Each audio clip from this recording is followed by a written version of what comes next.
A gente passou dessa etapa inicial de entendimento do direito tributário de memória, né? Já que a maior parte de vocês não tem contato com o direito tributário pós-faculdade, apenas para a gente definir os conceitos, entender como funciona basicamente a formação de um crédito, a sua extinção, suspensão de exigibilidade.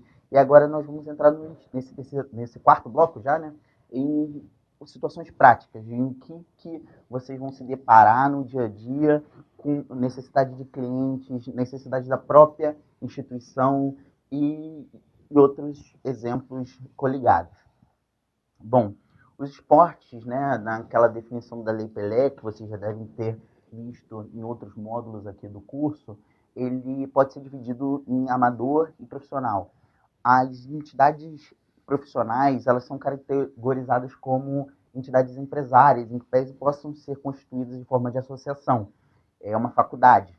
Já as associações para prática de esporte em forma de contribuição para a sociedade, elas podem, e até muito comum que sejam, constituídas em forma de associação simples e seja categorizada pela legislação como atividade beneficente de assistência social.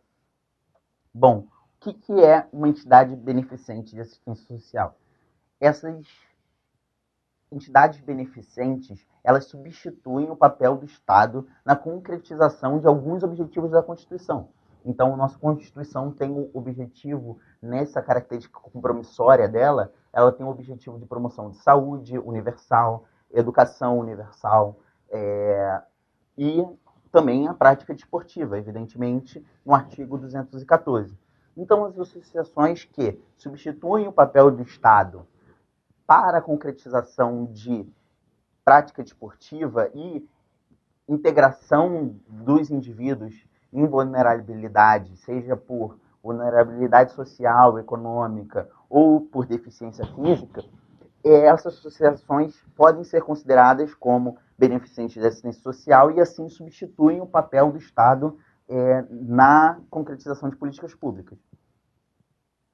Para incentivar essa concretização de políticas públicas, o Estado prevê, a Constituição previu algumas hipóteses de imunidade, que são aquelas situações em que os entes públicos estão impedidos de emitir normas para a tributação. Então, no caso dos impostos, que são espécie tributária imposto, especificamente, é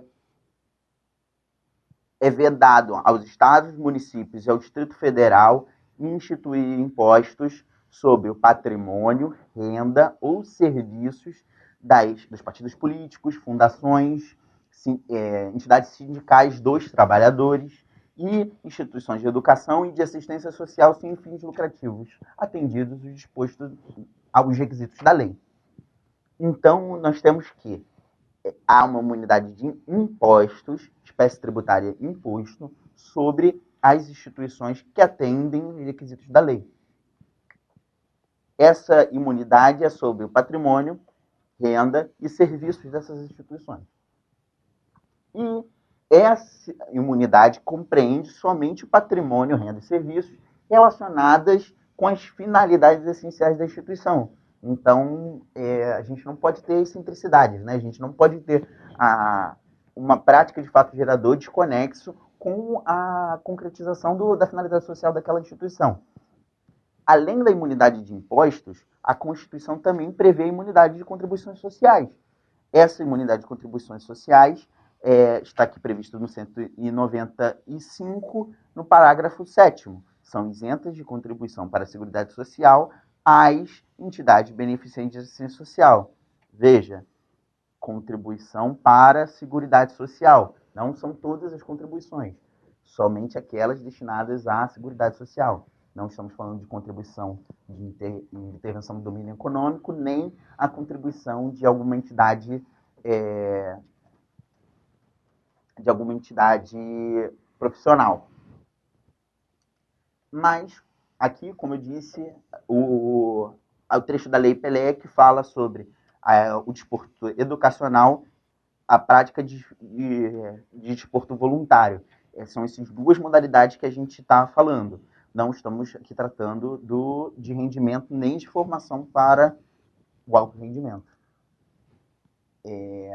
Bom, os critérios da lei. A legislação prevê que a Constituição prevê que haverá imunidade atendidos os requisitos da lei. É uma imunidade condicional. Nesse sentido, a gente tem a Lei Orgânica da Assistência Social, que é o LOAS, e tem também a Lei Complementar 187, que nós vamos ver posteriormente. Olha só, a Seguridade Social, a assistência social tem por objetivo o amparo de crianças e adolescentes carentes. Então, é muito comum nós vermos instituições de amparo a crianças carentes em comunidades, de pessoas em situações carentes, em bairros carentes mesmo, ou mesmo em bairros ricos, quando você tem um clube com uma prática social bem engajada. Esse tipo de associação, esse tipo de atividade pode estar prevista como entidade beneficente de assistência social, desde que contemplados alguns outros requisitos que nós vamos ver. Também a reabilitação de pessoas com deficiência e promoção de sua integração na comunidade. Então, o paradesporto, entidades que fomentam as atividades esportivas para deficientes físicos, também pode estar abrangido nessas hipóteses de imunidade. Você vê que existem vários tipos de instituições que podem estar envolvidas nisso. Em que pese algumas não estejam, inclusive, eu atendo alguns clientes nessa situação, é um nicho de mercado muito, muito interessante observar essas entidades e ver que, às vezes, elas já cumprem todos os requisitos legais e não obtêm os certificados, ou tem alguma dificuldade na obtenção desses certificados, no reconhecimento dessa imunidade. E a atuação nesse meio, além de ser gratificante, é muito interessante também economicamente, evidentemente. Os valores envolvidos são altos, de imunidade de IPTU, de imposto de renda, de contribuição social sobre o lucro líquido. Às vezes essas instituições estão pagando uma enormidade de impostos sem qualquer necessidade. Aqui também no artigo 203 do LOA está o amparo à criança e adolescente carente, que corrobora com o artigo 2º, e a habilitação de pessoas portadoras de deficiência. Aqui, como eu disse, centros esportivos voltados a atividades para a comunidade carente, centro de práticas paradesportivas, colégios, escolas e universidades sem fins lucrativos com bolsas de incentivo ao esporte, clubes com projetos de integração com a comunidade. Todas essas associações podem estar incluídas nesse contexto de associações beneficentes de assistência social. E aí, passando para os requisitos legais. Nós temos requisitos no Código Tributário Nacional e na Lei Complementar 187, que foi a lei complementar que eu me referi antes. Os requisitos são basicamente os mesmos nas duas leis. Aqui no Código Tributário nós vamos ter não distribuir parcela de patrimônio ou receitas, aplicar integralmente a renda no país, o superávit no país, e manter a escrituação de suas receitas em livros vestidos de formalidades. Então, são 3 requisitos previstos no Código Tributário. Não distribuir lucro, aplicar integralmente os valores no país e manter a escrituração com todas as formalidades legais. No artigo 31 da Lei 187, nós temos mais requisitos, que é ser constituído como pessoa de natureza privada e ter objetos e públicos compatíveis com a LOAS. Então, ela tem que ser uma associação civil privada em que vai ter seus objetivos, né, seu objeto social, a promoção de atividades esportivas para associações para crianças carentes, a promoção de paradesporto, para integração na sociedade, comprovar a inscrição no Conselho Nacional, Municipal ou Distrital de Assistência Social, que é um dos requisitos mais formais, prestar e manter atualizado o cadastro de Assistência Social, de que trata o LOAS, que é o Cadastro Nacional de Assistência Social, manter a escrituração contábil, mesmo requisito do artigo 14 do CTN, e comprovar que destinou a maior parte dos seus serviços para programas e projetos sociais. E aí é que entra os clubes com participação, com essa integração na comunidade. Então, o objetivo do clube, evidentemente, pode ser atividades recreativas de outras finalidades, né, para o atendimento do público pagante, mas assim, se há projetos sociais e o clube destinou a maior parte da sua renda, do seu superávit para a promoção dessas atividades, ele pode se enquadrar nessa definição de assistência social. E, por último, que remunerou seus dirigentes de modo compatível com o resultado financeiro do exercício anterior. A mesma forma do inciso 1 do CTN. Então, aqui, no artigo 31 da Lei 187, nós temos, como requisitos complementares, essas certificações distritais e nacionais e municipais de assistência social, o que é natural aqui, também é previsto no LOAS. Essa lei prevê a instituição do SEBAS, que é o Certificado de Entidade Beneficente de Assistência Social. Esse SEBAS que é importante para o reconhecimento da imunidade das contribuições sociais.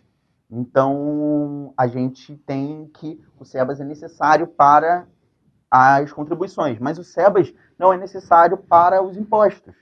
Então, você cumprir os requisitos do artigo 14 de não distribuir o seu patrimônio, manter a escrituração e investir integralmente sua renda no país, você já tem a imunidade de impostos. Isso prevê o direito de restituição do valor que foi pago nos últimos 5 anos. Isso prevê um desembolso, né, muito menor das entidades naquele ano corrente. Então, é realmente muito interessante tentar enquadrar as associações esportivas que atendem os requisitos legais, evidentemente, nesses modelos, porque os benefícios tributários são muito amplos. E aqui eu destaquei, né, os impostos e contribuições que nós teríamos um encargo, né? Não teríamos esse encargo. O imposto de renda, ISS, o IBS, prevendo aqui já a reforma tributária, o IPTU, que é muito relevante, geralmente os clubes têm áreas muito grandes, pagam um IPTU caro, o ITR, no caso de imóveis rurais, o IPVA, se o veículo for utilizado integralmente nas atividades, CSLL, CPP. Aqui na contribuição previdenciária patronal é importante destacar que é a contribuição da empresa.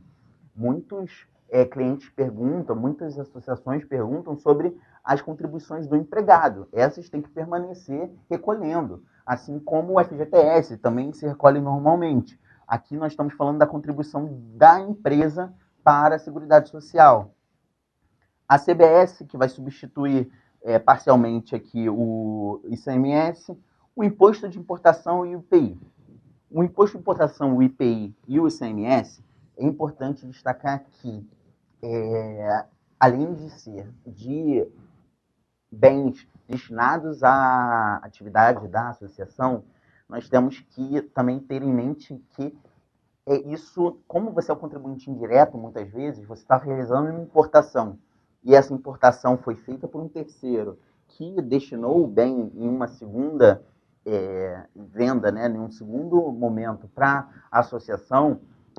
Isso aqui é mais, esses dois tributos, né, o IPI e o II, o Imposto de Importação, é muito complicado a sua caracterização nessa situação de dupla venda, né, de a associação comprar de uma segunda instituição. O que acontece geralmente, o que é recomendado é que seja realizada uma importação direta. Quando é realizada uma importação direta, no próprio sítio do Siscomex, a gente já consegue solicitar esse reconhecimento de imunidade e os tribunais têm sido favoráveis ao reconhecimento de imunidade. Então, é muito comum para a reforma das instalações ou para compra de equipamentos para desportivos, você ter que fazer uma importação. Essas importações são caras. O imposto de importação e o IPI são muito relevantes nesse contexto e que pode beneficiar muitas as associações.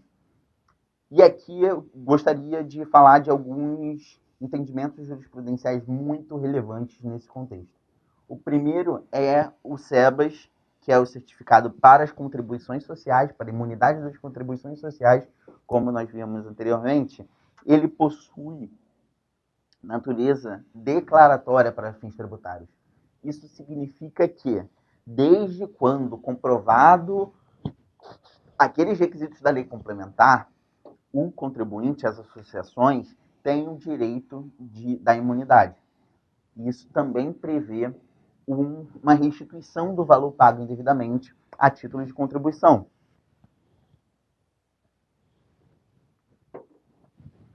Esse reconhecimento de imunidade não é nada mais natural, uma vez que, como nós vimos, a imunidade é uma proibição dos entes políticos de instituição de tributos. Se houve o pagamento indevido, surge o direito à restituição, normalmente. E esse entendimento jurisprudencial tem sido aplicado nos TRFs, tanto da segunda região quanto da terceira região, e os da quarta, que eu advogo com mais frequência. E é muito interessante os julgados, a repercussão jurisprudencial sobre essa questão do SEBAS, até porque a lei do SEBAS anterior, ela foi declarada inconstitucional por não ser uma lei complementar. Então, nós tivemos um período, isso tem que ser estudado com calma, de que não havia legislação complementar para a instituição, para a exigência do SEBAS. Então, esse período que não tinha exigência do SEBAS, a gente já consegue a restituição sem comprovação dos requisitos específicos da lei complementar, apenas os requisitos do Código Tributário. E isso é muito interessante para os contribuintes. A segunda jurisprudência é a súmula vinculante 52. Ela fala sobre os imóveis alugados com IPTU, sobre o IPTU com os imóveis alugados. Então, mesmo que o imóvel esteja alugado nos termos da súmula vinculante 52, se o resultado, o fruto do aluguel for destinado para as atividades da associação e forem aplicados integralmente nos objetivos sociais, nos objetivos estatutários, essa imunidade persiste. Então, o imóvel alugado permanece imune ao IPTU. Isso também é muito relevante em alguns tipos de associação que têm mais imóveis, associações que recebem doações em imóveis dos seus associados. É bem interessante. O último aqui é o tema de repercussões no geral 336, que foi a questão que eu disse sobre a importação de bens. Então, o IPI e o imposto de importação. Aqui, ele fala de entidades religiosas. Mas, para deixar claro, 156C são as entidades beneficentes de assistência social também. Então, essas entidades permanecem imunes ao imposto de importação de bens e ao IPI. E sobre as entidades de assistência social, era isso que eu gostaria de falar nesse bloco.